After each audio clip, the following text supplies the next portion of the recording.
Hi, Joe. Hello. How's it going? Good. How's your summer going? Yeah, swimmingly. Swimmingly? Yeah. When the weather is fine? Yeah. Yeah. Fantastic. Yeah, hi everyone.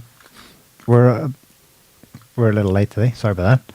It's been a month since... A good month now. It's hard to believe it's a month. And on the other hand, it feels like a month of poring over all the footage and content about the assassination attempt on Trump. We're pretty much done with it, I think. I mean, there could be more that comes out, but we start to notice now that after Dave Stewart's footage, any additional footage of the building that Kursk was on is pretty similar, and it just backs it up. It's not going to reveal anything, new and stupendous and bust anything wide open. It's been an interesting exercise, though, because you notice, like, we're not the only ones here. There are basically thousands of people looking for that second shooter. It's interesting. Why would they do that? I mean, well, because on the face of it, the normies who just heard the news, they have the most plausible scenario. It's because you've got a guy everyone sees. He's 20. It's a middling shot. He's got to be good at it, and he missed Trump just. So case closed. Well, why are you even looking for a second shooter? The only reason you would do that is because you're suspicious of a greater context. That is, all the attacks on Trump leading up to this. The fact that the Republican nomination was to take place immediately after this event, which would have changed everything. You have to have, not necessarily, you don't have to be pro-Trump, but you've got to have the context of what's happened to him before that, to have any suspicions that it could be more than a 20-year-old nut job. So that's why people spent the last month looking for the second shooter, because they assume they can't really have had just one kid. There's got to be a pro there somewhere. But now it's been looked up the wazoo. Yeah, well, they assume that it was a setup. Yeah. That it wasn't just one kid. It was well, they part of the ongoing, at this point, the 8-year-long attempt to undermine Trump. And this would have been the culmination of it in undermining him in a definitive way, i.e. killing him. So, yeah, that comes down to just what your perspective is and what kind of reality you live in. Because it really is at this point a kind of different reality. Two different realities where a certain group of people all think that all the stuff that has happened to Trump over the past 8 years in terms of all the trials, literal and figurative trials and tribulations, and the way that the Dems and, if you want to call it, the Washington establishment have been attacking him, etc., etc. If you think that all of that was simply because Trump is a big orange arsehole and that he simply is the architect of his own issues, of his own problems, then you have no reason to think that you had no reason to think that the culmination of that would end in a shooting, if you know what I mean, by the deep state. You would think that this is, you wouldn't make the connection, basically. But if you're living that other reality where you see that Trump has been incessantly attacked for 8 years by the deep state, on the basis of next to nothing. Yeah, on the basis of they don't like him because of what he, I mean, we've talked about that before. Because of what he may have tried to do. What he stands for the US. Yeah, that they have incessantly attacked him. And yeah, this then makes sense that they would finally, having not been able to thwart him or undermine him completely in all those other ways, they would then resort finally to killing someone, which is very normal. That certainly makes sense if you believe that all of the things that he's been subjected to have been a concerted campaign to try and take him down. Then, of course, killing him is the last stage when nothing else has worked. So yeah, it's really a matter of two different realities, and that's totally leaving aside. Say you're in that lefty reality where Trump's just a bad man and stuff, you'd still be on the hook for, as a lefty, as an anti-Trumper, you'd still be on the hook for all of the demonization, let's say all of the nasty words said by the Biden administration and the the media and stuff about him over the past 8 years, like calling him Hitler and all that kind of stuff, that could have, could plausibly cause someone to yeah. act on that information. Oh my God, this guy's a threat to our democracy. He's Hitler. I hate him. I've been conditioned to hate him by the media and by Biden, who I love, and Kamala Harris. Therefore, I'm going to go and get a gun and shoot him. So certainly, you could still put the blame for the assassination attempt in the lefty camp, you know. Yeah. But that also leaves aside any of the anomalies, which I'm sure you're going to talk about now, around the actual shooting itself, how it actually happened, you know? I mean... Well, yeah, and the first glaring ones are the reason why relatively non-conspiratorial-minded people actually spent the last month going, where was he? Where is he? There must be a second shooter, which is that the glaring stand-down / miscommunications that led to Kursk getting up on the only viable position to take out Trump in the area. Yeah. You know? It doesn't necessarily follow that they would automatically go to a second shooter, you know, because if you weren't steeped in the ideas of, you know, false flag efforts in that sense, where they're a patsy and he's not really the one who's doing anything. If you're a JFK, you know, historian, let's say, or if you've looked into JFK and stuff, certainly you'd be aware of the idea of other shooters other than the fall guy, right? You'd be aware of the idea of a fall guy and somebody else doing the shooting. But if you're just coming to it clean, you might just, your interest or your curiosity or suspicions would be piqued by the apparent incompetency. Yeah. This stunning and unusual incompetency. Yeah, we had no one on that roof because security. it was kind of too sloped and dangerous. Right. Well, that right And there. they were there, but then it got too hot. Right. I mean, she was lying, obviously. What was her name? Cheadle? I mean, She's lying. that one line should have just immediately made any rational person, like without any investment one side or another, who was just looking at it cold and clean, immediately should have said, well, yeah, there's something going on here. Her explanation, she's admitting that they should have had someone on that roof. It would have been the first place to put someone. And her explanation as to why they didn't put someone on the roof is complete and utter bullshit. So she's lying. Therefore, you've immediately entered the conspiracy domain right there. Yeah. When she said that. She's lying. Why? Yeah. If you just put that up, we won't play it. This is one of the more recent analysis that kind of puts to bed a second gunman on Trump, at least. We won't play it, but people can check this out. This is by Greg Nichols. No relation to the Greg Nichols single, who was one of the cops on duty that day, SWAT team for Butler or Beaver County. Greg Nichols, if you remember, was supposed to be in one of those 2 rooms to the left of the 2-story building behind where Kursk was. But it's a sound analysis, literally sound in both senses of the word, in that it does group the audio of the first 8 shots. Initially, we and others were like, hang on a second, they sound different. 1, 2, 3, break, barrage, 1, 2, 3, 4, 5. But once all the different cameras near that building and near Trump are put together, they're the same gun, or at the very least they're coming from the same. What he showed in this video was they're coming from the same location within about 4 meters of each other. You can be certain of that for the first 8. So this guy's like skeptic on 2 gunmen, and that's why he's got his text up there. Yes, I'm sure, but he admits, however, shots 9 and 10.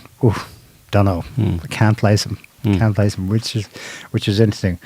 You initially had put something up on SOT, which we took down because we subsequently saw there was actual footage taken by someone to the west of the AGR building that shows Kursk pop up after the barrage of 5 shots, which places him, which meant he was still alive. We thought maybe by that point he's already a goner. Our theory at that time hinged on that, but he pops up. We subsequently know, well, maybe we do or don't.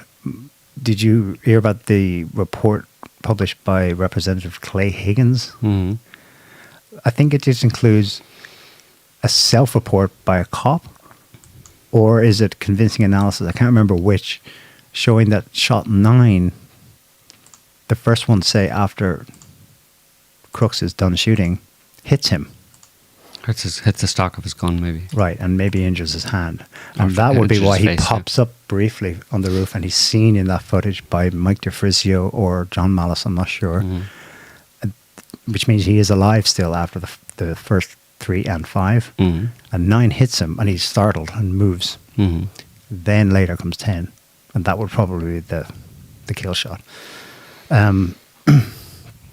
Yeah, and I think the shot that actually killed him, probably, and that was the article that I put up. That was the title of the article that I put up and then took down, which was Kursk shot from behind, and was just based on analysis. You know, to whatever extent that you could do the analysis on the picture of his body, it looked to me like there was a entry hole behind his ear, and then out his cheek, so coming from the right of him, which would have been in that area where those snipers were in that tall building. Right? But it wasn't just that; it was the idea that the whole thing was a planned operation.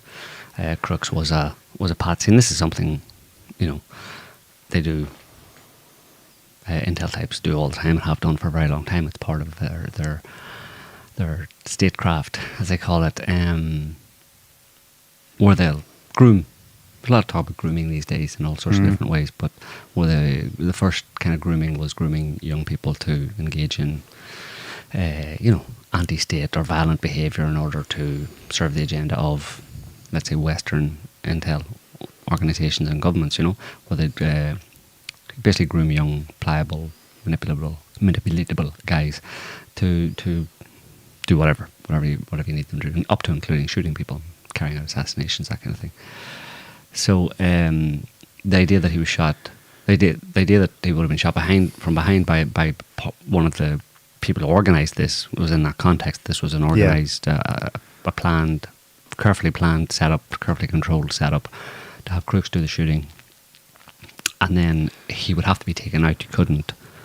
You most likely wouldn't leave it up to local law enforcement to actually successfully kill him, because you would never know. Although they nearly did, remarkably. Well, that guy shot at him, but that's an example of why you don't leave it up to them. Yes. That local cop down shot him and may have hit the gun or hit the gun stock, and then it just means that there was a chance, if you leave it up to local law enforcement to kill him, that they won't actually kill him. They maybe just injure him, and then they have to arrest him and interrogate him. And next thing you know, you've got Lee Harvey Oswald in the police station with the entire international press there going, right, "I'm just a patsy," which is what. And he then said. It takes 2 more killings to actually bury it all. Right, and you have to kill Lee Harvey Oswald, and then so they've learned from 1963. Right. In that sense, that would make an operation much tighter, smoother, and more professional if it is genuinely Kursk taking all the shots at Trump. One of the sticking points for me about not wanting that to be so and hunting for the second gunman, though, the second gunman on Trump, is would they rely on the marksmanship of a 20-year-old, however programmed or whatever? But then maybe, MK Ultra didn't end, obviously, or MK Ultra type things didn't end. Maybe they have perfected things, and a 20-year-old, I was going to say patsy, but it's not a patsy. A patsy is someone who lives and gets the blame, maybe. No, patsy is someone who takes gets it. Patsy, fall guy. But he'd be more like a drone in the sense that he's so programmed that, well, he may not be aware he's going to die that day, but no, none of them are. He's so efficiently, he's reliable enough for him to be the only shooter on Trump. That's remarkable, I think. Well, if you spent decades and decades at it and you've refined it down and it's a relatively easy shot and that kind of stuff, sure, you can use someone to. We're just used to other types of those kind of scenarios, mass shootings in the US and elsewhere and stuff, where it was pretty clear to us that there were second gunmen actually doing most of the shooting and then disappearing, But they were, like I said, they were mostly mass shootings, that maybe were more complicated, more, you wanted to actually achieve a certain body count or something like that, and you couldn't rely on the individual, your patsy, to achieve that, to achieve your goals, your end goal. of a number of people dead. So, but in this case, it was just one person. There was no mass shooting. There was no plan to kind of like shoot up. There was no plan to do a Las Vegas mass shooting type of scenario on the crowd or anything like that. You know, it was just kill Trump. We had one job. He had him in his sights. Great location. 140 yards. He's been trained, and I mean the Manchurian Candidate kind of patsy / MK Ultra, whatever. You know, allows for that kind of allows for that kind of level of control, precision amongst the candidate. That's a scary thought. Can you pull this up, because it's from our forum? I don't know if you need to be logged in or what to see it. It's a write-up of the report by Representative Clay Higgins. We won't go over all of it. The key thing for me, or what I want to talk about next anyway, is scroll down there. Sorry, jog my memory. Oh yeah, it was about what happened to Crooks after. This is Representative Higgins writing. My effort to examine Crooks's body on Monday, 5th August, so 3 weeks after the event, caused quite a stir and revealed a disturbing fact. The FBI released the body for cremation 10 days after J13. On J23, Crooks was gone. Nobody knew this until Monday, 5th August, including the county coroner, sheriff, etc. Yes, the Butler County coroner technically had legal authority over the body, but I spoke with the coroner and he would never have released Crooks' body to the family for cremation or burial without specific permission from the FBI. This action by the FBI can only be described by any reasonable man, remember this is a US congressman speaking, as an obstruction to any following investigative effort. So right there you have them hiding something about the body, and that does lend credence to our suspicion that the entry wound shows that Crooks was shot from behind, and they needed to obliterate that evidence. What other reason would there be? Yeah. There's no other reason. If it is, as they're letting people believe, including MAGA types, a 1 in a million amazing shot from a good guy USS sniper from 447 yards away, as they leaked to Dan Bongino and to your man, the Blackwater guy. That's fantasy, guys. I know you want to believe there's some good guys on the team. There aren't. He was shot from behind, not from out front by a guy who just saw him and took him out just before he could reload or re-aim at Trump. Well, I mean, obviously a shot from those snipers on the roof behind Trump would have been possible. But still, it's the same distance, you know. It's not much more. It's 140 yards, you know. So it's whether or not they could see him, you know. So I think it's not implausible that those snipers could have killed him. But like, I think the problem is that. Remember the very first scenario? They happily floated across the airwaves. Yeah, it was the team on the building behind Trump to his left, which was not obstructed by the tree. And what they could make out was like an eye and a forehead, and they got him right there. I mean, wow. Sounds good for TV, but it's bullshit. Yeah, well, that was actually in the article that I put up as well and then took down, was that they said that the sniper himself allegedly, said to media, and media reported it, that all they could see was the top of his head and his eyebrow, one of his eyebrows. And that's when he took the shot. Now, of course, Crooks could have moved, I suppose, in between and exposed more of his head or something like that. But he did pop up, yeah. No, but in that moment, like from the moment the guy said that he could see we don't know when that was, right?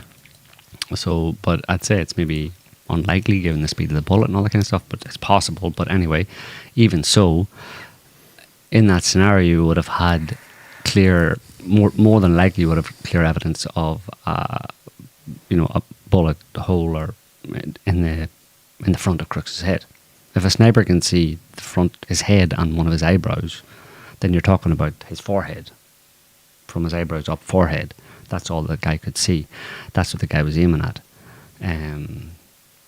Maybe in the split second after he fired and the bullet arrived at Crooks, could Crooks have exposed more of his face, whatever? But anyway, in the video, in the picture of his after he was dead on the roof, there's no evidence that that any part of the front of his face was in any way hit by a bullet. Yeah. So that's what makes that sniper's allegation a bit dubious, and why. But again, like we said, but then there's also the question of whether or not any sniper would have actually taken a shot to take out Crooks. You know what I mean? I mean, maybe they would have. Maybe they would have seen him, whatever. But part of the problem is that everyone seemed to behave that day, apart from the cop who took the one shot on the ground. Yeah. Well, part of the problem there was that there was a lot of people on the ground, and you can see it in the multiple videos that have come out since. There's a lot of plainclothes police officers, or not even police officers, not police.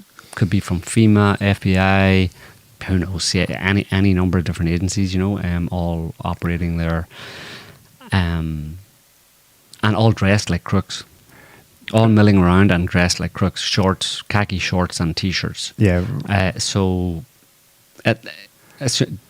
Assuming if the snipers knew that there were going to be people there, or they have some awareness that those kind of individuals are around, it's going to make you hesitate about shooting anybody. Is he one of ours? I don't know. He appears on a roof, has a gun. Can we call the police? No, because we're on separate channels. Yeah, the fact that he's on a roof and has a gun doesn't immediately allow you to decide that the person is not a member of the security personnel. That's what I mean by people who are behaved within their protocols, within their limits of their position and their duties that day. If you have it planned out beforehand, you can reliably know that no one's going to take a pot shot unless it's kind of like, sir, I have a sight on him. I'm sure it's him. Okay, go. That conversation either doesn't take place, or in the confusion or malice, somebody pipes down from higher up the chain to the guy who says, sir, I have a suspect on site. No, we don't know who that is, because he's dressed like some of our undercover cops. Can you put up the last link? I said we won't play all this, but I just want to show the start. Let me describe what it is first. I think it's footage taken by John Malis, Malis. He takes two key videos, one during the shooting. This is just prior to. So there's the building behind Crooks. And you see there's a civilian bystander and a cop. And they're both looking down. They're observing. At this point, Crooks has just reached AGR 6 and he's starting his bear crawl. So within the next 2 minutes, he's going to start shooting at Trump. 2 to 3 minutes. So if you just play this here. We talked to a local couple who warned police about the gunman minutes before the shooting started. Mike and Amber Dufrisha from Crawford County say police could have done more to stop gunman Thomas Crooks. They came to the political rally at the last minute and watched Crooks climb up the building. Okay, stop as soon as I turned around. Stop it here. Sorry, that's Mike Dufrisha, not Malice's footage. Okay. This is the building behind, the windows. From left to right, never mind the one at the very end, the gable end, on the side facing Trump, from left to right, number 1 is closed, number 2 is open. Number 3 is open, number 4 is closed. Number 5 is open. 2 and 3 are accounted for because we already know from their own after action reports that Butler and Beaver County sniper units are in there. Among them is Greg Nickel, who left his post and went to look for him, blah, blah, blah. So they're sort of accounted for. There are people in there who are supposed to be there. No one has said why there's an unaccounted for open window just before the shooting. And that's the last one there. The point being that those windows in the top of that building, the only reason they were open that day, the ones that are open, including the one on the gable end, is because there was a sniper team inside. Yeah. And what Neil's basically saying is that the gable end one, the second and third one along the long end are accounted for as having sniper teams in them. And those windows are open. The fifth window, second from the very last there, is open. But there's no account of any sniper team being in there. Yeah. But the only reason it would be open, theoretically, is because there was a sniper in that window. Yeah. And everyone knows that. Everyone's known that since JFK, right? Open windows. Get someone up there. Or it's one of our guys. Otherwise, there should be no open window. And you notice after checking up one way and down the other, all the windows below Kursk, they remain closed. But this one was open before and during. Yeah. So that would be the vantage point from which your second gunman, not with a line of sight on Trump, he didn't care about that, but to clean up immediately and take out the patsy, take out the drone shooter, Crooks, in front of him. And then just blend in. He's not in any official reports, but people in there know he's one of us, blah, blah, blah. They may or may not suspect him of being involved, but he's supposed to be there. He's dressed like one of them, SS or police, or FEMA cert, whatever. So that window is still suspicious. Again, not for taking a shot on Trump, but for taking a shot on Crooks. Do you want to... You began talking about it before I came back to the open window. You published some footage. You watched it on Blaze TV, which referred to these khaki shorts, plainclothes cop guys as being FEMA /SCERT. FEMA CERT, which is FEMA's Community Emergency Response Team, which apparently, as far as I understand it, anybody can apply to become. You can look it up yourself, FEMA CERT. What is it, like a neighborhood watch? They're volunteers, and I mean, it's usually like maybe with like medical emergency responders or people, public-facing emergency responders or people in any walk of life who are involved in community service in that way can become a volunteer and become a member of the community emergency response team and go through the training for it, which just apparently trains you to, better respond to community emergencies, right. to respond better to community emergencies. That's why it's called that. So I'm guessing not cats trapped up a tree. No, more like, general emergency, some kind of a general emergency. I don't know. You have to look it up yourself to see what. But it seems to be open to anybody. Obviously, there would be an application process, whatever. But it makes me wonder if Crooks wasn't, part of such a thing. And that's what he thought he was part of. Yeah, that's what he thought he was part of, and that's why he... Well, no, I think the reason he was there was to shoot Trump, obviously. Sure. But he had been groomed. But that's a whole different story. It's... Something that's bothered me since it came out in what was published by Senator Grassley. I think it's in the local police's own after-action report. You remember it includes a statement from the last known position or sighting of Crooks, maybe by that cop who's a bit dubious, Greg Nickel, where they say at 5-something p.m. last spotted at the picnic table or leaving the picnic table behind that two-story building and heading off in the direction of Sheets. Now, the direction of Sheets is geographically correct when you look at it from above on Google Maps. Yeah, that is indeed in the northeast direction. But that would place him going into the cul-de-sac towards where everyone now seems to agree that Crooks accessed the roof of the complex on the AC unit on the building behind Building 2, behind Crooks, from where he walked on ahead to the front building. It always bothered me that he used Sheets as geographic. It didn't make sense. It didn't make sense. But you know what came out, at the time, within days? I've got a report here from Fox News.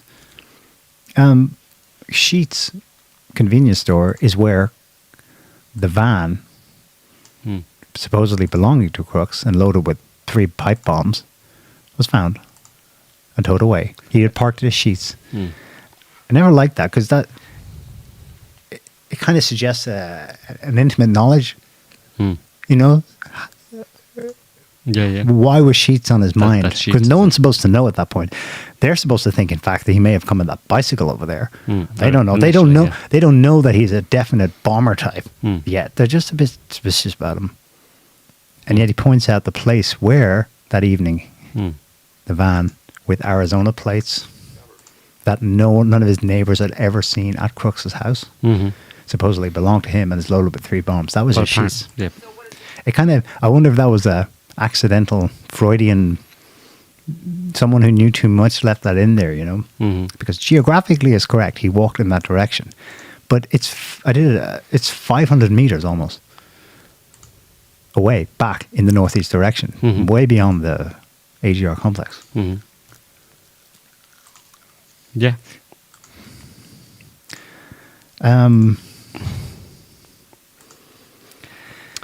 What so else? done and dusted. Yeah, I think so. I mean, there's Nobody's talking about the drones flying around, but obviously there were drones flying around. There's drones captured in video. I was so sure they had to be UFO, the speed of those things, because they're only in a few frames. Yeah. But maybe they have I think they have tech. Yeah, they have tech. I mean, there's been a few events over the years. 2017, I think, SpaceX, one of Elon Musk's rocket tests, Falcon or something. Yeah, blew up on the launch pad anomalously, and everybody was perplexed as to why it would have blown up. And in that, in the video, because they had a still video camera quite close. It was about to launch. It was preparing for the launch. yeah. And you just see this little black drone type thing shooting across that super high speed again as well. Maybe they can emit some kind of a EM pulse or something like that. Who knows? You're speculating here, almost like Black Ops tech. Well, yeah, way beyond what anybody expects or thinks would be possible. And then there was also in a couple of, or at least in one nuclear power plant. This is maybe a couple of years before that, maybe 2015, sometime around then. There were reports of drones around a nuclear power plant in France that alerted the authorities. Super high speed, I had remember. to shut it down, all that kind of stuff, and they were moving very fast as well, because the actual official reports at the time from the authorities or from the police, whatever it was, that a police helicopter couldn't catch it. So they're going pretty fast, Yeah. faster than anything commercially available, obviously, a lot faster. So, but yeah, nobody.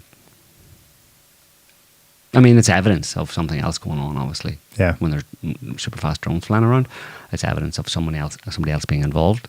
Because I don't think the drone that was seen in the video, or at least one of the drones that were pictured in the video, seconds before firing. it's about 10 seconds or something before Yeah. it flies over the building, more or less over the building that Crooks is on. So I don't imagine he's preparing to shoot while also controlling a drone, right? So that implies someone else is controlling it. Someone else involved. And there's another one that's more orb-like.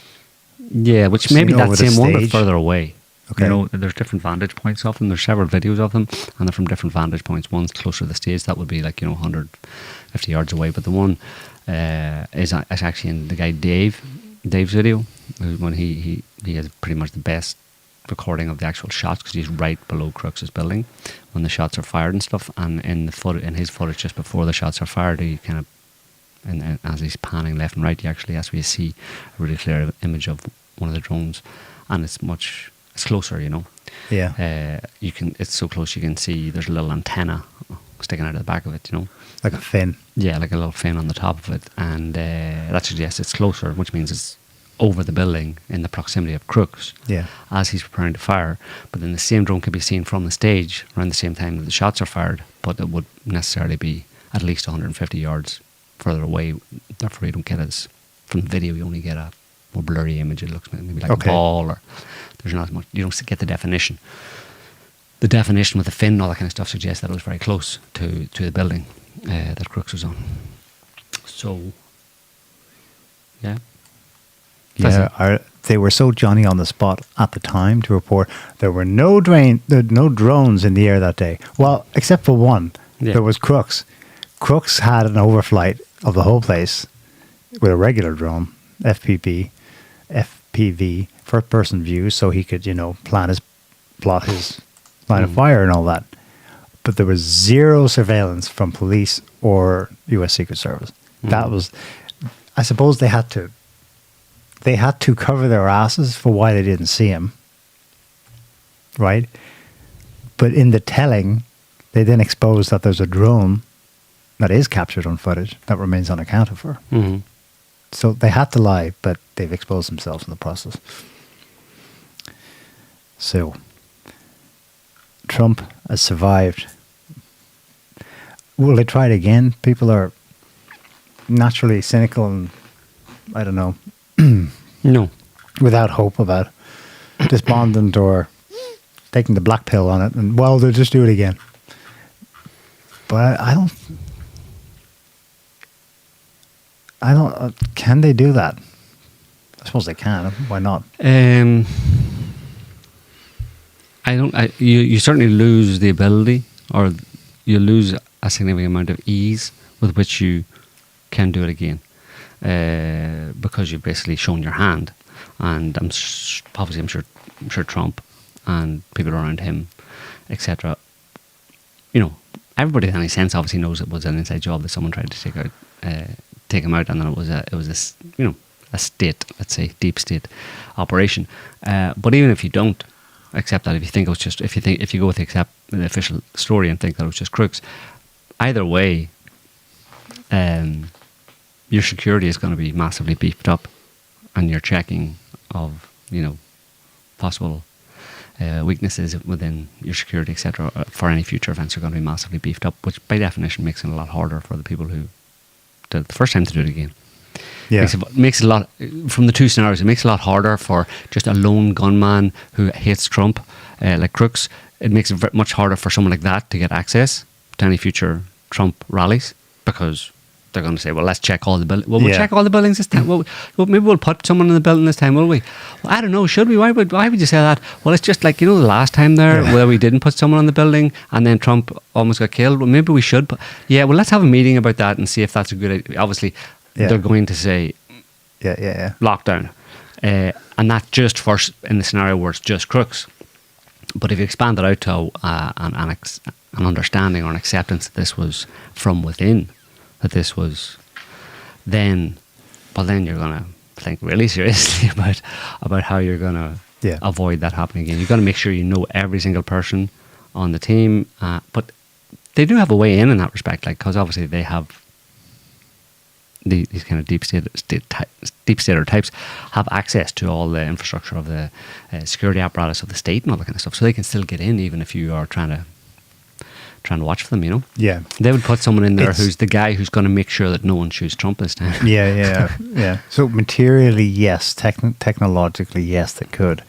But politically, it's a hot potato. It was already hot. In a sense, maybe it was too hot a potato, and that's somehow how it didn't happen first time, Yeah. Yeah. And so what we're left with is Trump versus... What I don't really understand is, Trump versus Kamala. What I don't really understand is why they bothered wanting to get rid of Trump unless they were sure that he was going to win. But I think at the time that they tried to kill him, they were already planning to get rid of Biden and put Kamala in. Mm-hmm. That didn't just happen overnight, right? That wasn't just a spur-of-the-moment decision. That was probably planned quite a long time ago. Yeah. Like when on the debates that they had weirdly... The preternaturally early debate, whatever, that exposed, that was all planned. So it was before that it was planned to get rid of Biden. Yeah. So Kamala was planned anyway, but the fact that they still wanted to get rid of Trump suggests that they weren't really sure about that Kamala, anybody was going to take Kamala seriously. But now they're forced to just double down on Kamala and make sure that they're doing all sorts of things by there's a story about them trying to manipulate headlines and all that kind of stuff and get the media on her side to make it seem like Kamala's more popular than she actually is. Inserting the word joy and joyful. Yeah. Presenting probably the polar opposite. She probably can't experience joy. Right. She's one of them. It's crazy, isn't it? But it's not. It's what we've seen. It's what they do. It's wall to wall coverage.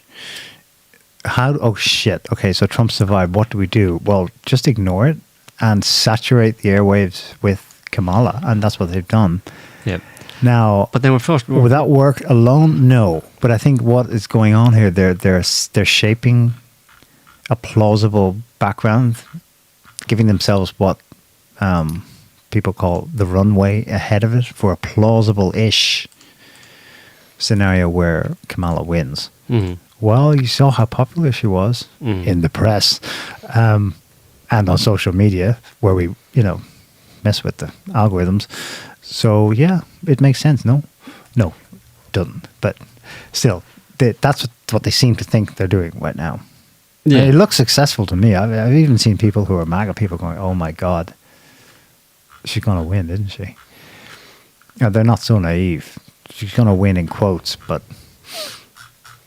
that they're setting it up so that the normies, the Democrats, don't poll afterwards like they did last time. I don't know what it was. 30-40% of even Democrat voters thought it was rigged Yeah. last time. So they're faced with having to rig it again if they want, because obviously their goal in assassinating Trump was to make sure that Trump wasn't president, right? And to lock it down, because Trump was going to be replaced by Nikki Haley, I'd say. Well, no, that was one of the possibilities. Maybe it was always going to be that it was Kamala, who knows? Or it might have been, when Trump wasn't assassinated, they went straight for Kamala. But, mixing that up.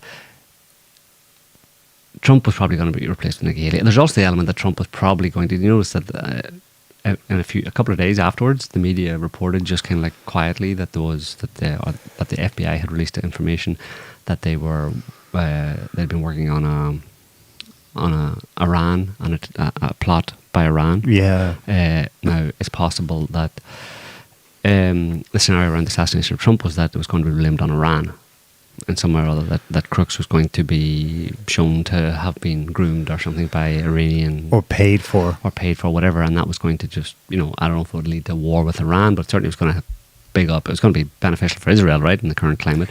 Israel was going to ride the emotional charge of what had happened to Trump Yeah. into a war against Iran. Maybe. I don't know if it would have led directly to a war against Iran, because it would have been a bit cynical in a certain sense, but it certainly would have whipped up the pro-Trumpers, the Trump supporters, against Iran, if most of them or anything believed it. But anyway, that didn't happen. So it's interesting that they just had to release that anyway, because we've been building this up in anticipation of Trump Well, they were dying. so quiet for so many days about Crooks's motivation and background. Yeah. Like, shit, okay, well, we have this. We had this ready Iran. to go. So let's just put it out there and make it go away. Which no one believes, so they quickly went, okay, whatever. Oh, he was a registered Republican. Yeah. A what? But and then the guy at Gab, Alex Torba, broke protocol by releasing the request that they'd had for his social media account, Right. showing that for the last 2-3 years, he was Biden this, Biden that. Yeah. Yeah. But that's kind of irrelevant, really, whether or not he was pro or he was a patsy, you know what I mean? It doesn't matter what, political affiliations are very fickle, especially among young guys like that, 20-year-olds. I mean, what do they really know about politics, I can imagine, though, it would have been brought into play in a similar way that Oswald had 2 files, one where he's pro-Cuba and one where he's anti-Cuba, anti-Castro Cuba. He had both. He was sheep-dipped in Moscow, and he was sort of let it be known that he was CIA. Yeah. And it's a matter of which you use depending on how you're going to shape narratives after. So you have both files ready to go. Yeah. They had a bit of everything on Crooks. Yeah. Well, the main file, like we're saying, that they had ready to go was probably that it was Iran. It was going to be Iran. That was the international aspect, just as Cuba was back then. And then there's the internal political. I think the internal, it was for internal politics. It was to whip up anti-Iranian sentiment amongst all of the Trump supporters. Like, if you could plausibly pass it off that this was ultimately, and you had a media storm over it, and digging up getting all sorts of insider information about how Iran was involved in this, blah blah blah, and then you have millions of Trump supporters mourning the death of their hero, and they're all buying that Iran did it. I mean, who does that help? That helps domestically. That helps it helps Israel first and foremost. So you have to put Israeli interests in the middle of that if you go with that scenario as well, But I think at that point it wouldn't really have mattered whether he was Republican or Democrat. Like, I mean, what would be the benefit of doing that? It was stupid anyway. Like, I mean, ultimately in the face of it, like in the face of an assassination of Trump, who cares whether Crooks was, a registered Republican or registered Democrat? The only way you would say that he was a registered Republican would be to try and remove any allegations that Biden was responsible. Or that the rhetoric against Trump all these years was Yes, responsible. exactly. The rhetoric from the Biden camp was partly to blame, but yeah. So here we are. What is it? Mid-August. So 1 month, 2 months. Just shy 3 months to go. Yeah. So I think the plan was to blame Iran. Nikki Haley was going to take Trump's job, Trump's nomination, and it was going to be Nikki Haley. It was going to be great. It was going to be Nikki Haley or Kamala. First time ever, great, 2 women. Well, one way or another, we're getting a woman president. We're getting a woman president of this. So perfect. Hillary gets away by proxy. Yeah. By Munchausen. Yeah. By Munchausen. Yeah. So, but now we're faced with Trump still alive, Trump going to run, and them having to rig the election, or try to rig the election. And if they do it, and Trump does the same thing again, we have a repeat of 2020. Allegation, not accepting the result, and pointing to fraud or vote rigging or ballot stuffing, and it's just more men in black turning up at the Supreme Court to warn them not to listen to the evidence. It's just repeat ad nauseum. But history never quite repeats. Something will go wrong there. Yeah, something's going to go wrong. Yeah, and that may not mean that Trump will get it, but get into the White House again. But yeah, it's just one big long circus. Shit show. And you just get tired of it, I mean, it's just a circus, It's like being at an actual circus clown show, and you being the only one who realizes that they're just clowns. Everybody else thinking that it's real. The drama going on in the arena there with all the clowns, them falling down and stuff with their big shoes and squirting water out of flowers in each other's faces. People are all reacting, seriously to that, as if those are serious events happening on the world stage, and they need to get up, need to go and protest about it. Protest that clown for squirting that clown in the face. And we're like, Jesus Christ, it's a clown show, people. But yeah, most Americans can't go there, you know what I mean? And that's the thing. One thing I noticed about this Trump assassination was that nobody seems to want to go. Very few people seem to actually want to go. Even the people who are investigating it in terms of looking for a second shooter and looking at not believing the incompetency thing and knowing that that Crooks was a patsy and all that kind of stuff. None of them seem to. Every time I watch any of those people talk about that, I go, yes, yes, yes, yes. And I go, and draw the conclusion. Come on, spit it out, draw the conclusion. But they never do. The most obvious conclusion is that the deep state, based on their analysis, the conclusion is, okay, they did the Trump assassination. But what that means is that the deep state have complete control over Secret Service. They're embedded deeply within the system, and they have massive control over it to the point that they can carry out an operation like this and get away with it. Which means that your democracy is shit. Your democracy is not worth the paper it's written on. Your constitution is not worth the paper it's written on. These people control the show from behind the scenes. They don't necessarily always, they're not always interfering or directing policy, but at key moments, they can and do. And therefore, your democracy is null and void. Your left and right, your Democrat versus Republican, is null and void. All of your members of Congress and all of your senators, for the most part, the vast majority of them, are corrupted. They're compromised. They're beholden to someone else, to other people who are not elected, and who you don't get to know who they are, or get to there's no oversight of those people. Congress does what they're told by a shadowy group who doesn't have very good intentions towards America. Now, what are you going to do with that? Well, first of all, they're unimpeachable. Yes, any rational person would immediately go, well, what's the point in me being pro-Republican or pro-Democrat? What's the point in me going to protest? What's the point in me hating on Biden? What's the point in me hating on Trump? These aren't actually the people who are calling the shots. I mean, that could be. You could go. You should at least go there and explore that. These people should explore that topic, because it would be very refreshing. But I'm not saying that necessarily that's the be-all and end-all, because the fact that these people wanted to get rid of Trump means that it's not nothing. He's not a puppet.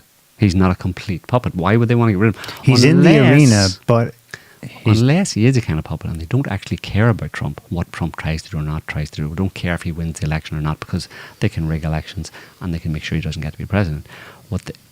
Maybe the reason they wanted to assassinate him was not to assassinate Trump to get rid of him because he's such a danger to the control of the deep state, but rather because they wanted to stir social chaos within America. So killing Trump was just a means to an end. Killing him wasn't the end in itself. It wasn't the goal. They don't really care. And that argues for why they won't do it again. In a certain sense. They're ambivalent in some way. They tried, but they figured, okay, that didn't work. Maybe it wasn't a good idea anyway, but we don't really care that Trump continues on. It's not that we want to get rid of him come hell or high water, because he's not really that much of a threat to us. Although that itself is, in a certain sense, that argument is undermined by the 8 years of incessant attacks they've launched at him and all the dirty tricks they've used to undermine him. So, on balance, you'd have to say that someone somewhere does really not like Trump and want to remove him from the scene. Yeah. But then you get into a nexus of the blending of these kind of deep stater types who have much more control than anybody imagines, and also the overt politicians who want to get rid of Trump. At what point, like Hillary Clinton, the DNC types, certain members of the Justice Department, members of the FBI, their ideology, George Soros, and but even I'm talking here about members of the actual U.S. government, one way or another, where they blend into these deep state types, and whether it's the deep state acting in one particular situation or whether it's actually like the FBI and the DNC, and is there, when it comes down to it, is there much difference? You know what I mean? That's why people, Washington establishment, deep state. It's a vague term that implies, like the Washington establishment is used interchangeably with deep state, but it implies that there's people in Washington D.C. Which I sometimes wonder if things happen not because it smacks of desperation on the part of those in power, but in fact they do it from a position of it would be hard to tease out because it's only an impression, but sometimes they do things to kill hope. Yeah.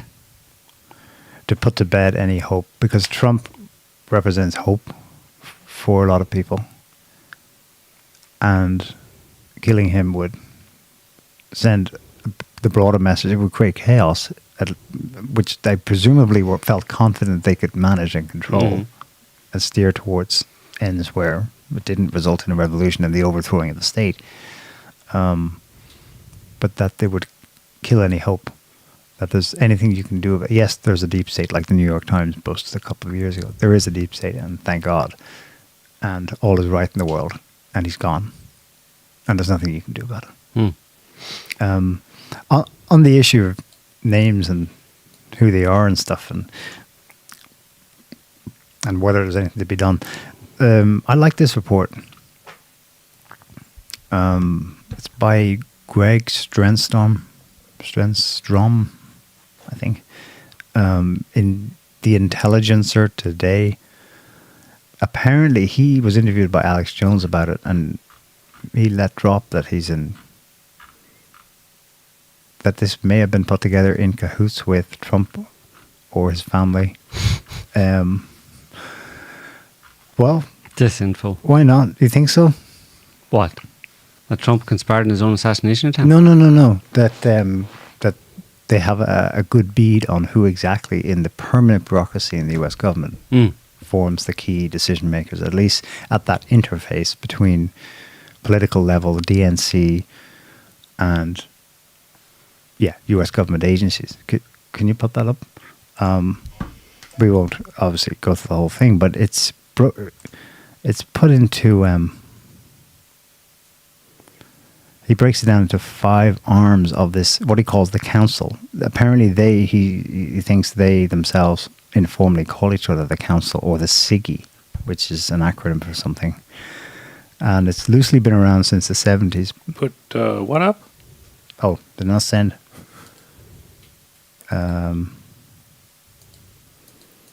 Here we go.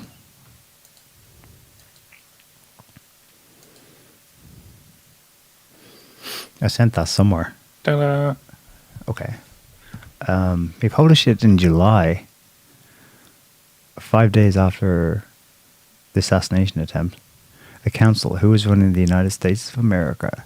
And it's got hopium in it because he's like, after laying it all out, he's like, don't worry, there's hope. But that's not really the take-home message you should get from this. It's the take-home message is it's entrenched. And it's got many heads and many arms. And anyway, scroll down a bit to show you a sort of a synopsis of it. The introduction.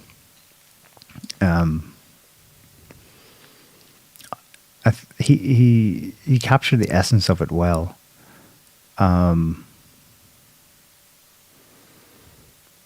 He says they're exposing them by name, their corruption and means of control, and identifying how to dismantle their illegitimate power is the first step in the restoration of the United States of America as a constitutional republic.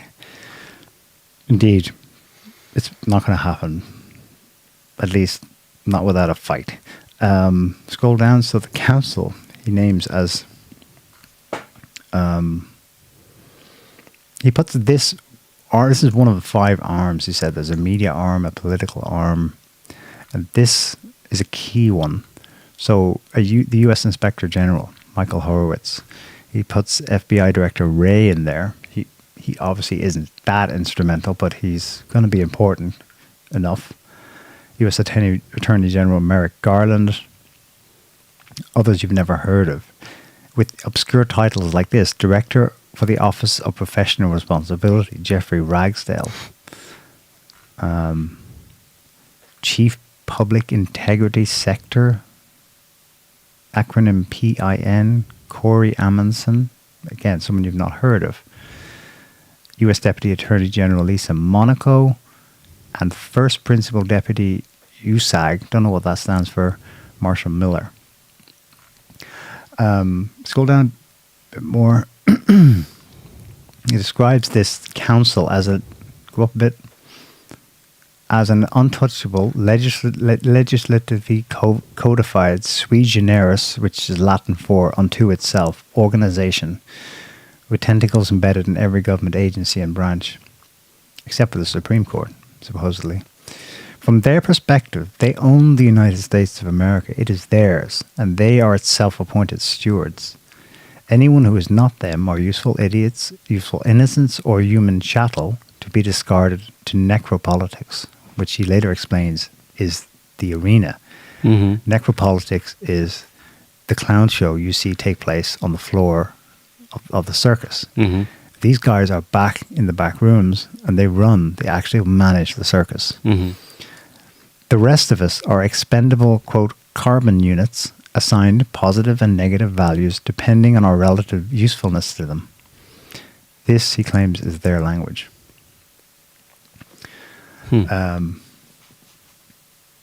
It's a good report. It's sound, it's consistent. It gives some examples, obviously, of the lawfare they went after Trump with, but not only him, Roger Stone, Steve Bannon, who's still in prison at the moment, Peter Navarro, who's just recently come out of prison. They can put you in prison if, well, they can find anything on anyone, so they can have a plausibly sound reason for putting any of these guys in prison, or not. They can concoct one. They control everything. One of his key points in the article is the position of Inspector General is a title they often have people he's identified as key in the quote-unquote deep state or the council, because that's where the buck stops. When it goes through Homeland Security or through the Department of Justice, there's an Inspector General, and he is technically the top of that chain. He also gives example as to why Biden would not be on the council. Explains how that works. So it's not just that Trump is excluded from, quote, the big club. The president per se isn't. This is a structure that has been functioning quite smoothly now for, he says, at least since 1978, when it was somewhat codified after Watergate scandal, but arguably it goes back further to the end of World War II. Yeah, and you know, he's American, God bless him. He's done his research and he's talking to the Trumps, and maybe they helped him put it together or their input or something. He claims there are other unnamed researchers who have helped do it as well, but who obviously don't want to be getting the public flack, if he's getting any, from saying this kind of thing. I think it's a sound basis of starting point. That suggests there's, like, the author himself believes this is great because here we have a map. You know, for what he doesn't say, I mean, round them up, but they control. You know, they control the wheels of justice and the police. Yeah. Ultimately. Yeah. Well. Yeah.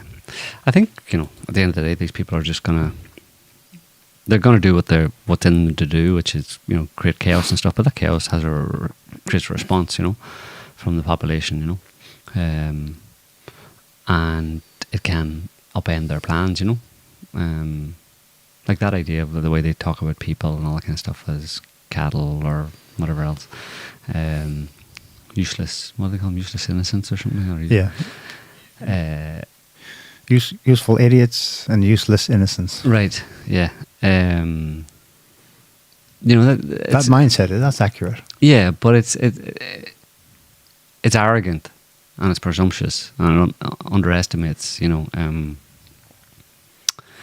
not individuals per se. They obviously can find a useful idiot or useful innocent or whatever at any particular time. But in terms of the overall response from the population, you know, as a group, if you know what I mean, they really can't budget for that, you know. They don't know, and they'll overextend themselves, and so you do have hope that it'll come down for them, but not necessarily hope that it'll result in a political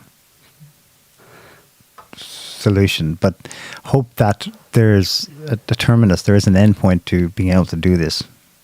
Yeah, forever after. Yeah. Of course, I don't think it's stupid to think that you can lock something down or turn it into like some kind of dystopian slave planet forever type thing, you know what I mean? The whole thing will fall apart, you know what I mean? It's like, it's very myopic on their part, you know, but then they're useful idiots in a certain sense. The thing that the label they ascribe, that they give to ordinary people, it actually applies to them more so than the people they use it for, you know, because ultimately they'll bring the whole system down. Ultimately, they'll expose themselves more and more, you know. Just look at the way they've involved. Like I'm not saying everybody will get the message, everybody in the planet, but a lot of people have got the message. Like a lot of people have been paying attention over the past, 8 years or so since Trump has been around. And Trump's goal or Trump's role, in my opinion, is not to kind of save the country or whatever you think of his policies, whatever. It's simply to do what he has done, which is to stand up to those people, to be naive enough or stupid enough or arrogant enough or bloody minded enough to not back down. So he comes into the White House in 2016 and he thinks, okay, I'm the president, I'm going to do stuff, so we're all going to do stuff, I'm going to run this country the way I want to run it, you know, it's been very badly managed, I'm going to run it properly.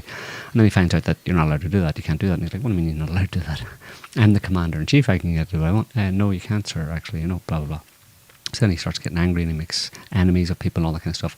They turn against him, the people who run the country, the deep state, whatever, and they start doing things more and more openly to try and undermine him because he won't go away.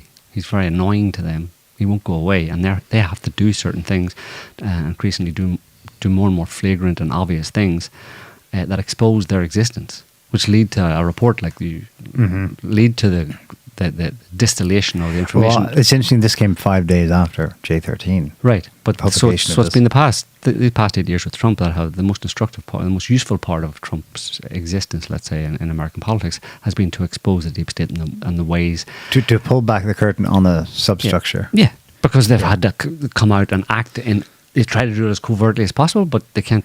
They can't cover up the fact that the whole system is rigged. They can work through the Justice Department. They can come up with. They can influence members of Congress. They can influence Republicans, many Republicans, to back down and tacitly support an impeachment against Trump and all that kind of stuff.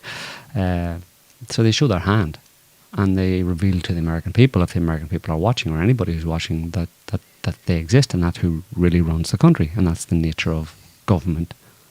In America and very likely in many other countries around the world, it's not the government that you know; it's a shadow government behind the scenes, and they've just exposed themselves. And Trump was essential in exposing them. Not that he necessarily intended to expose them, but he did simply by standing up and going, "No, I'm not going away." In his interview with Alex Jones, the author of that piece, Strenstrom, said functionally, Donald Trump has been the greatest whistleblower of all time. He also holds that hope that he can really turn this ship around, but God bless him, he's American. He will want that will motivate him and others to wake up in the morning and put in the effort to do all this. So of course they're invested in it, but they did have a realistic few moments in that interview where this is what he's doing is it.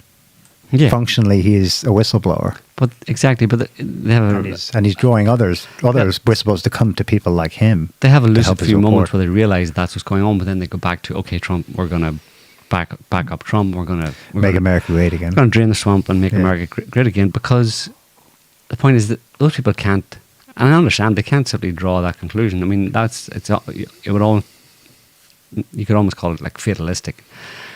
They have too much power. There's nothing you can do about them. Let's just back away. But Trump is exposing them, and there is something to fight for. But more importantly, for those people, it's their bread and butter. Talking about it, making videos about it, writing articles about it. That's how they spend their time. They're not about to just go, oh, I suddenly realised that it's all a show. There's no point. Left and right, it's all controlled. I'm just going to go and grow potatoes. Join a monastery. I'm going to join a monastery or something like that. No, they're not going to do that. So that's why they don't go there. That's why they don't talk about that very much in those terms. We can talk about it because that's how we see it. But notice also we're not being fatalistic about it. There's a lot of nuances, but definitely more has to be talked about and said about the existence of a deep state, because it's absolutely clear at this point that it exists. And that it has existed for a very long time, and is the real power behind the throne, behind the White House throne, not behind the branches of American government. So it definitely should be talked about a lot more. It should be brought to people's attention, because it's what is. Yeah. Anyway, have you said enough about Trump? Yeah. All right. It's only been an hour and a half, so go on ahead. That's a good hour on Trump. Go. I know, good. An hour. We started beyond 4. Yeah. Ukraine has conquered Russia. Yeah, conquered. Jesus. Yeah. Didn't see that coming. It's amazing. Yeah. It's a good move, though. Any day now, Putin's going to fall. If you listen to the media, Jesus Christ, it's been 2.5 years now. This shite. No, that's bullshit, obviously. But there you go. That's what they're trying to convince you of. I gotta say, though, that was it's not done yet, and it was a hell of an investment. Up to 20,000 Ukrainians poured into Kursk. Sounds a bit desperate, no? What people got to remember is that this huge front line, the border is absolutely massive. I mean, think of a border the length of the Netherlands to the Mediterranean. I mean, it's the geographic scale. Russia does not have that many people in this war theater, so of course there are holes through which Ukrainians can pour over. But they're limited too. They would have pulled these troops. Mm-hmm. supposedly crack troops. I don't know how they're not the conscripts. At least most of them aren't from elsewhere, where they're trying to plug a dam of Russian forces making gains all along the main front line, and then they say It's like a charge of the light brigade, but I don't even want to call it that because that was actually successful. That actually produced a good result. It's desperate in a sense. It's futile. Yeah, it's pissed Russia off big time, but it's not going to change the outcome. Not in any substantial way. No, it seems like to me it seems like a kind of desperate move in a certain sense, like a decoy. Not even a decoy. I mean, it's desperation. They've officially said that the reason they invaded was to kind of try and force Russia to negotiate a peace settlement on more favourable terms. Like, right. So we're holding territory, we're going to... Well, we'll swap this for that. Yeah, but they've even said that. But at the same time, they say that they don't intend on holding any Russian territory for any length of time. But they've also moved, a lot of troops. We said up to 20,000 from the main front line in eastern Ukraine, that in recent weeks has been progressively kind of collapsing that front line. Russia has been moving faster and faster, taking more and more villages at a greater rate of speed than before, because they're meeting less resistance. So there's less Ukrainian troops available to fight, and that front line in the east has, before this invasion of Russia, had been faltering, so they decided to move troops that could have been put there to bolster it into Russia. It sounds like a last, or close to last, gasp effort to kind of have some cards at the table, do something, have some win, get some win out of the situation, rather to undermine or overwrite the failing narratives in the media that Russia is making a lot of advances, Ukraine isn't doing well in the east. Okay, well, let's get the media to start talking about one of our wins. So from a propaganda point of view, it's been successful, and you can assume that was the main priority, or the main point of doing it, was to, because they're running in, planting a flag in a Russian town, taking a picture, and then turning and hightailing it, and that's occupying the town, right?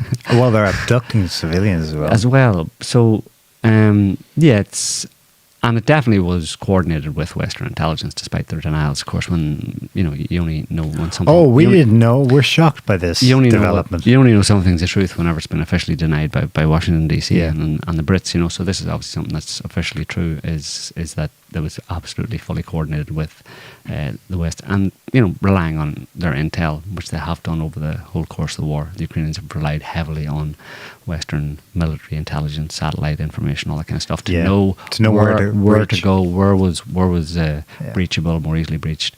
So definitely, it's a Western operation, but the entire Ukrainian war is a Western operation. It's an American and British primarily military operation using Ukrainian hands against Russia. So it's suggestive in a certain sense of them feeling the heat as well. The masters, the actual belligerents, i.e. America and the Brits primarily, of them feeling like they need to do something quick to stop the bleeding, or stop the appearance, staunch the wound in a certain sense. The appearance of it. These people are obsessed with how something looks, not how it is. Yeah. Well, 50% at least is propaganda, right? Of any war. Someone needs to tell Russia that, because they just don't give a shit. Yeah, I know. We just have to wait and see what if any, Russia's response will be like. I mean, they try and provoke Russia into taking some definitive action type thing. You try and get you on the hook in a certain sense. They would try that repeatedly. They really want Russia to do something to make a misstep, let's say. So they want to provoke Russia all the time into doing something where they overextend themselves, or they do something that they can use to gee up a lot of international condemnation for Russia or something. They're attempting to torment and harass and provoke Russia all the time into doing something, and but Russia is generally just saying no. The objectives of the special military operation will be achieved. It's There's stoicism, and then there's Russianism. Well, it's not even stoicism. It's just knowing your enemy. Like, it's just being smart. Okay. You know, I mean, it's not like, I mean, they have to take a lot of stuff on the chin type thing, and have done, take a lot of slaps in the face over the years. But if you know the nature of your enemy, which is that they try and provoke you all the time, well then you're not provoked. You know, one is not provoked by your silly provocation attempt, and they try all the time to make sure that they can't provoke them in different ways. You know, they try to imagine the new ways that they're going to try and provoke them. But it's a game. Again, then they're surely aware that one way is to try and set off another nuclear Chernobyl, yeah, but like disaster. What, and how do you make sure that it's Russia's fault? You know, just blast propaganda, tell everyone it is. No, but like, you know, I mean, Russia's, for example, the Zaporizhzhia nuclear power plant, and there's a nuclear power plant in Kursk, in this region of Russia that the Ukrainians are in now. So if one of those blows up or goes into meltdown or whatever, how are you going to say that Russia decided to blow up a nuclear power plant on its own territory? Is anybody going to believe that? Or B, a nuclear power plant that they've held for 2 years on Ukrainian territory, and that officially is going to be Russian territory. Well, so like, they convince people that Russia blew up Nord Stream. But does anybody believe that? Probably not. Speaking of, Ukraine's been blamed for that now. Well, not the first time, but it seems to be like they're solidifying around that angle. We found Germany has arrested a Yuki in Germany. Yeah. Who was drunk that night. He scuba dived down and planted the bomb or something. But on the back of that, that's obviously bullshit, but on the back of that, Germany's announced no more weapons to Ukraine? Or is it just floating the idea? Well, that all has to be seen in the context of them maybe planning to wind down over the next few months, into the winter and then maybe into spring, and planning for, you know, try to plan these things well in advance, you know, that of some end game, or you know, denouement, where you obviously involve some kind of a peace settlement or peace agreement, and they're just trying to maneuver at the minute in a way that in such a way that the whatever scenario at the point where they decide to have a peace settlement or table a peace settlement, that they're in the best position to do that, you know. But the West doesn't really care. They only care about saving face in a certain sense, you know.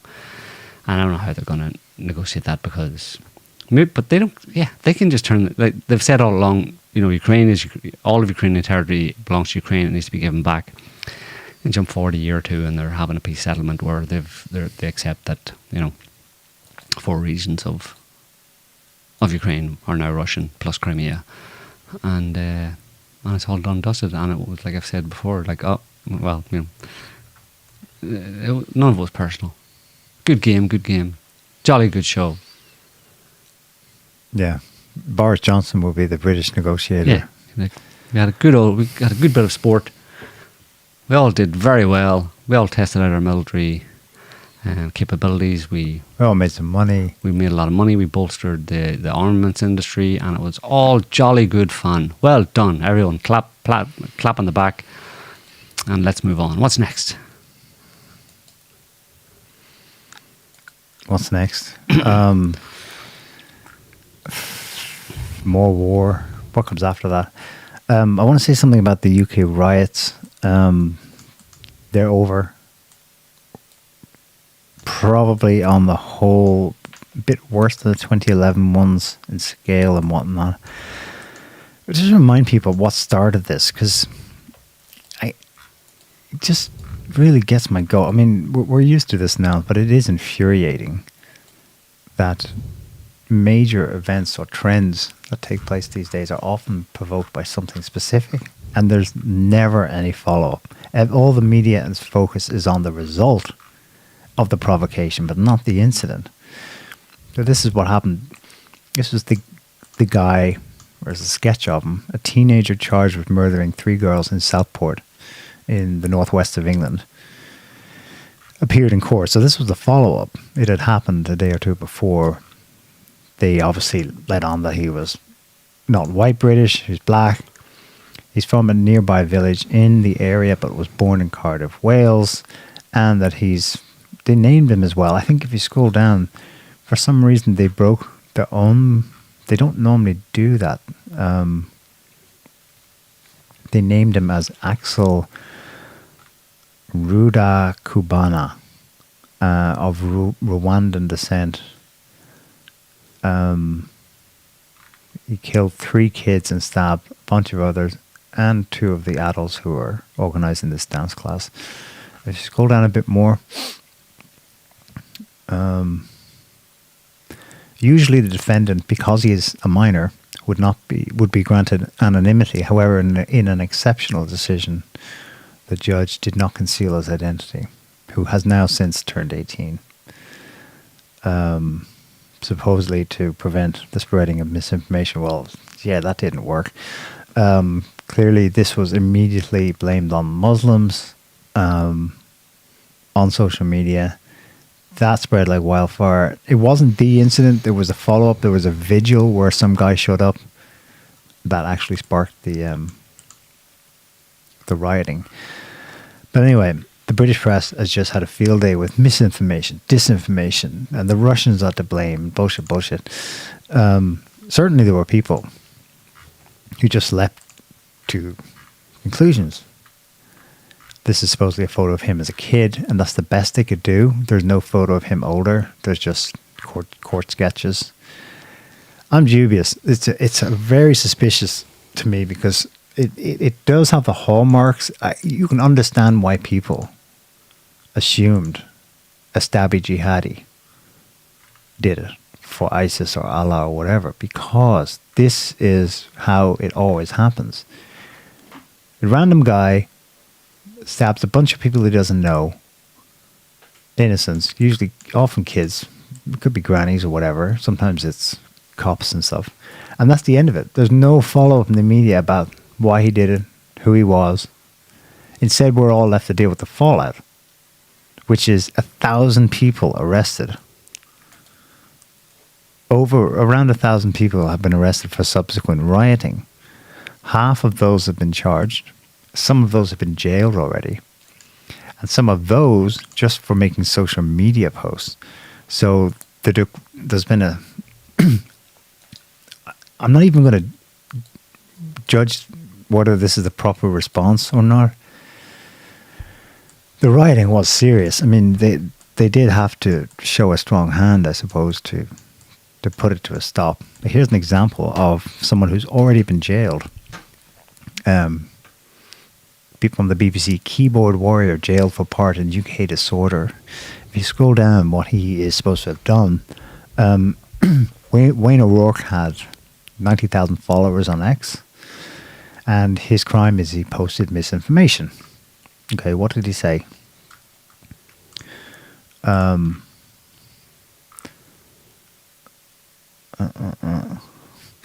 The court heard among his posts on 29th July was a reference to the death of the 3 children in Southport, alleging it was a terrorist attack carried out by a Muslim.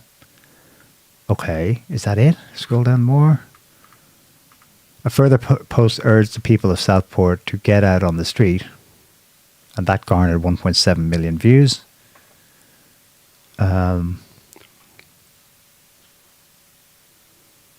In another post, he added, Starmer, the new PM, has basically said it is us against them, hold the line. That sounds like it's about it. And he's been jailed for, what do they say, 20 months? That's almost 2 years. He wasn't even directly rioting or damaging property or attacking police. His crime, the subtext of this is that his crime seems to be that he implied that the attacker was Muslim. Oh, fucking hell. I mean, of course, there have been so many stabby jihadi incidents that when people heard the basics, the outline of what had happened in Southport, they naturally went, well, it sounds like the dozens or even hundreds of previous incidents over the last 20 years where it's someone doing it for Al-Qaeda or ISIS. Mhm. It's just fucking gaslighting because, okay, he got it wrong. It's misinformation. But someone's pointed out that these people, there's a bunch of other cases as well where people are pleading guilty. They shouldn't be. Unless they actually were prosecuted for causing property damage or attacking police. Mhm. But in cases where you made a social media post where it's misinformation, you can defend that because it has to be proven that you intentionally knew better. It was wrong, yeah. That's such bullshit. So anyway, I suppose my point would be to draw a line on that this is kind of like a chilling effect. Because Starmer did announce in his TV statement about this, we're going after you, whether you were involved on the streets or something racist abuse online. Mhm. Which is, it's that conflation of the two things that's the scary part, you know. Mhm. And they're not going to get everyone. There were millions of tweets about it just on X, but they've clearly gone after a few people to use as examples, you know. In the meantime, there was another attack in England last week. I suppose it was only one victim, so meh. A girl is stabbed 11 times in Leicester Square in full daylight. Leicester Square is in London. It's just, you know, and if people know now, well, don't do anything, don't react, you're not allowed to. And the headline wouldn't let you know. Man in court accused of stabbing girl 8 times. She may have survived, actually. He just grabbed her randomly. She was with her mother. Scroll down and here they name him presumably because he's of age, he's an adult. Oh no, that's it. It's just a video. It's a short video report. Anyway, you don't have to play it. But it does have his name, and his name is Romanian. It's not British. Mhm. Well, that gets to this point. Like, I mean, it's in the Telegraph today, a survey showing that more people think the riots in the UK were about migration than the Southport killings. That's the original killing of those 3 girls. The survey responders mainly hold rioters responsible for the unrest, but think the far-right groups and social media are also to blame. That's what I said at the time. So if the government is trying to clamp down on this kind of thing, then they probably know as well that this isn't about actual killings or racism or anything like that in a certain sense. It's about immigration. You can conflate immigration and racism if you want, but it's not really reasonable or fair to do that. Anybody, try and dump a bunch of any other ethnicity into Japan to the point that Japanese people go, that's too many, for various different reasons. I mean, they never address the reasons as to why. They just go to racism. But like, obviously, the least egregious part of a lot of foreign people coming into your town or into your country is the fact that they are of a different skin colour. If everything else was hunky-dory, you wouldn't have much complaints necessarily. Obviously, it has kind of systemic effects on the economy and jobs and housing and all that kind of stuff, availability of housing that are much more, are felt much more directly by the people, the indigenous people of that country, who see their, see not just see it, see the changes in the places they. But they feel the pressures. But they themselves are housing shortages. but transport shortages. Yeah, they're being economically. They feel the pressures. So then, on top of that, if someone who they would naturally see as being one of them, even though they got it wrong, they were misinformed, he was actually born in Cardiff, so he's Welsh, okay, fine. But he just stabbed a bunch of people, and there's no update about why he did it, or who or how. Yeah. You can't just leave it at that. Here's an atrocity. Now shut up and don't ever talk about it again. Oh, you're writing. What's your problem? I don't understand. This is completely irrational. Your response is completely irrational. In fact, I'm going to punish you for your irrational response. It's just the height of gaslighting. This is from Ireland this week. Ireland, you remember, nearly, technically did, but they sort of covered it up, had its first post 9/11 jihadi terror attack last November, which caused riots. Remember? Oh, those rioters. What on earth are they rioting? Well, someone tried to stab 3 schoolgirls, and he probably was Algerian, although they tried to cover that up. This week in Ireland, very similar background, the basic same background. In fact, boy 16, they're saying allegedly, it probably was him, stabbed an army chaplain at barracks in Galway in the west of Ireland, had come to garner attention for online terror posts. This is the padre here. He survived, but he was stabbed multiple times. Father Paul Murphy, if you scroll down, lo and behold, he's already noticed and known to the authorities. And he's 16. 16-year-old boy had previously been questioned, or no, who is being questioned, had been reposting propaganda from Islamist terrorist organizations after being radicalized online. Now, I'm not sure I believe that, but whatever. At least they're admitting a connection. What's weird about it is that, no, it's only rumor at this stage as to what his background is. Or maybe it isn't. You scroll down, maybe it's in this one. I've seen it somewhere else where they said he is not Irish born and he came to Ireland from the UK with his family. And here's an interesting tie-in here with that makes him suspicious about this one too. In their interviewing of him, he was doing this supposedly because he's angry about Irish military participation in anti-terror, anti-Islamist operations in Mali, which, you know, are led by the French. Or they were until they've left Mali at this point. So supposedly this teenager who's 16 has a beef with the Irish military for its participation in long-finished operations. Like when he was still 13, it was done. It's bullshit. I don't like that at all. Anyway, so he's 16 years old, and he knows when a figure who, if he stabs, will create a massive provocation because there's a religious connection. If I represent ISIS, he represents Christianity. I know where the military barracks is. I know that roughly when the padre arrives for his day's work at the entrance, if I hide behind this position here, I'll jump out just as his car pulls up and he rolls down the window to show his papers. I'll stab him right there. Mm-hmm. How the fuck does he know that? He's obviously groomed. Mm-hmm. He's obviously put there.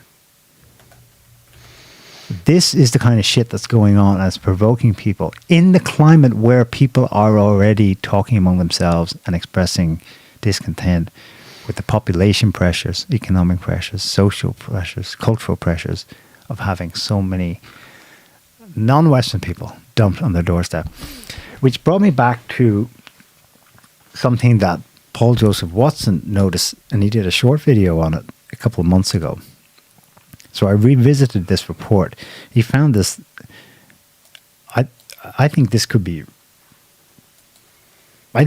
right on. So this is from 2007. It's published in the British Independent. Matter of factly, not poo-pooing it as conspiracy theory. It's giving it serious shrift. Let's say. Check the date, October 2007. Facts on a plate. Our population is at least 77 million. And our here is the UK. The British population in 2007 was officially 60 or 62. And this is based on research done by someone who worked in or knows how to get the numbers.